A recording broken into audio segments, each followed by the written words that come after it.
నాడు జలదృశ్యం నేడు జనదృశ్యం. ఇదే బీఆర్ఎస్ రథోత్సవ మహాసభ ఘన విజయానికి సాక్ష్యం.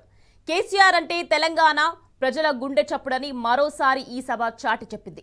గూడాలు గుంపులు కట్టి పల్లెలన్నీ దండు కట్టి ఎలకతుర్తి బాట పట్టేందుకు అందరినీ నడిపించిన ఒకే ఒక్క ఎమోషనల్ కేసీఆర్. నాడు తెలంగాణ కోసం ఒక్కడై పిడికిలెత్తిన కేసీఆర్ యావత్ జాతిని జాగృతపరిచారు. స్వరాష్ట్ర కాంక్షను మండించి శూన్యంలో సునామీ పుట్టించారు. ఢిల్లీ పునాదులు కదిలించారు. స్వరాష్ట్ర సాధన తర్వాత దశాబ్ద పాటు తెలంగాణ మహోజ్వల ప్రగతి సాధించింది.